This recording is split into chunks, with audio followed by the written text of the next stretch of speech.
I have sort of a fun story for y'all. I was thinking about motivation and where our motivations come from and what kind of motivations I see in my space of health coaching and behavioral changes that seem to be sustainable and which ones seem to have that high peak and then a fizzle out. And I'm going to start with a story today. So, my mom and I have been going to quite a few doctor's appointments here lately. It's a new chapter in our lives, and she's really never had to be in a lot of doctor's offices. So we've gotten some good quality time and some new experiences that we've been able to share. This last doctor's office we went to had, well, they had a lot of things. It's a doctor's office. They've got all the chairs, that are the wipe downable vinyl chairs. A lot of people who are waiting for their appointment or maybe a little confused about when they're going to get called back or, whispering quietly together. There's always that one person who's like playing TikToks or something on their phone and it's really loud and then they're having to turn it down. There's the TV monitor with like the manufactured health, news going on. And I sat right down beside one of the little tables because it had a lot of magazines on it. And I wanted to preoccupy myself with something to do. And they had little pamphlets. And I picked up this little pamphlet. Well, probably wasn't much bigger than a 3x5 piece of paper that was, had 4 sides. And it was one from a church. And it was about a Christian belief church. And it was about sinning and getting to heaven.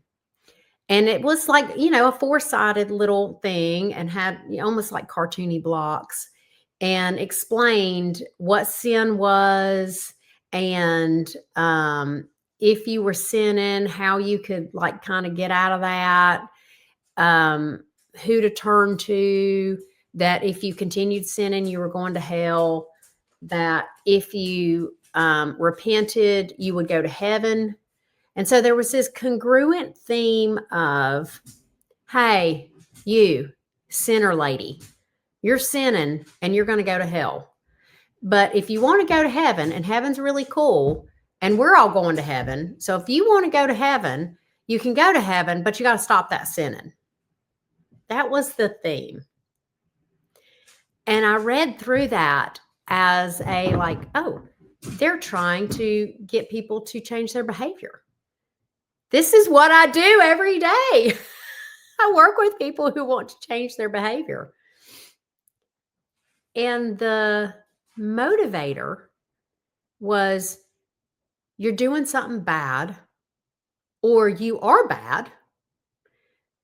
And there's something really good that we're all getting, but you're not getting it because you're doing something bad or you are bad. Okay. Well, that's some real tough motivation to actually create sustainable change from.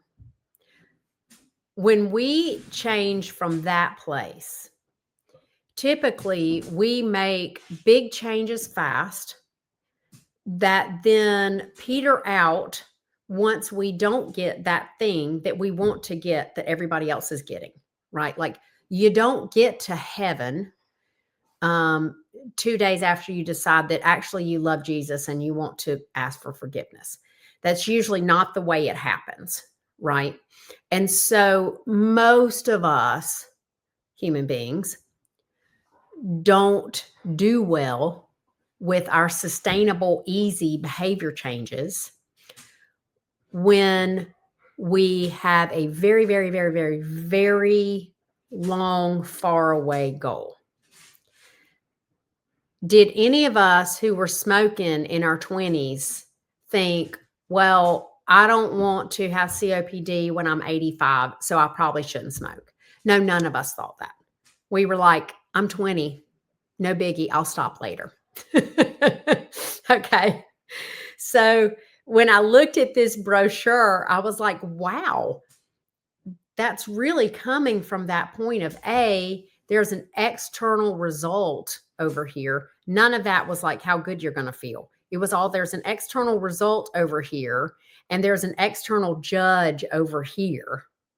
And all of it was outside self. And that doesn't feel good.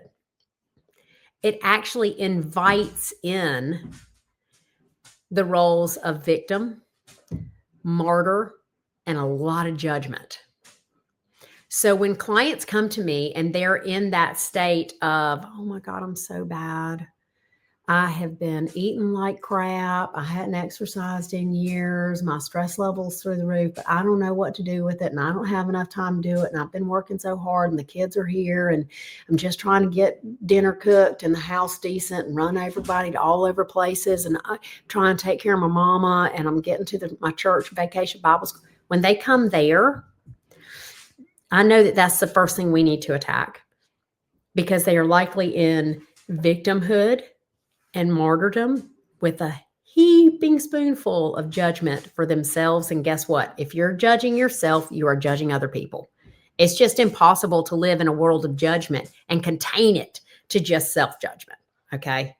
If you're judging you, you're judging everybody around you. That's just the way it goes. And from there, from the judgment of my diet is bad, my working out or not is bad, I am bad, very difficult to make empowered health choices that are sustainable and feel nourishing. They don't feel like that. And so we don't do that. What I didn't see in that brochure that I was really, really shocked about, I mean, just completely shocked that I didn't see the word love. Not one time. Not one time did I see the word love. Not God loves you, not you are loved, not God so loved the world, none of that. I saw none of that. And that for me was the missing piece. That for me is what creates the sustainable, easy, effortless changes. That is what gives us choosing is, well, I really love this body and I want her to keep working for me. So I'm going to feed her well. I'm going to exercise because it feels good. I'm going to keep people in my life who need to be in my life because they fuel me and that relationship fuels me.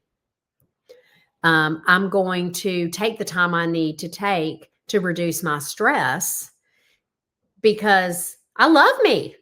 And of course, I want me to be stressless appropriately, right? That creates some sustainable trajectory for our behavioral changes when we look at choosing. And I think that that's really all I want to say about this.